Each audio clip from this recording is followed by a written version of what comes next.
Welcome to Aabinandan Academy. My dear students, நான் உங்களுடைய maths teacher Tamilarasu.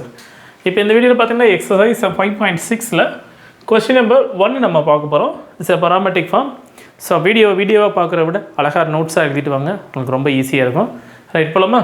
What's a given question பார்த்தீங்கன்னா x is equal to at squared given and y is equal to at power 4 datas கொடுத்துட்டாங்க.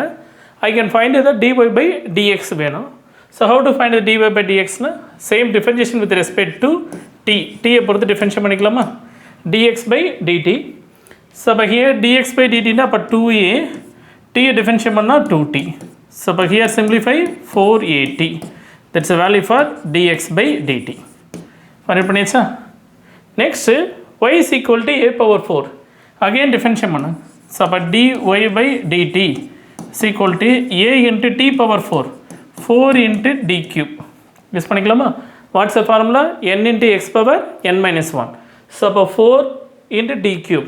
That is the meaning of 4a t cube. Form ஆயிருமா? 4a t cube. Clear my children? Right. இப்போ இதில் நான் next என்ன form பண்ண போகிறேன்? I want dy by dx. So, அப்போ dy by dx எனக்கு வேணும்னா what reaction? dy by dt divided by dx by dt. இது நம்மளுக்கு formula.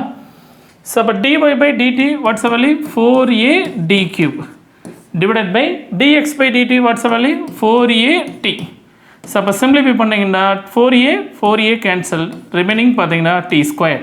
Therefore, what are conclusions? dy by dt dx is equal to t square. This is a problem. Okay, understood ma? Thank you.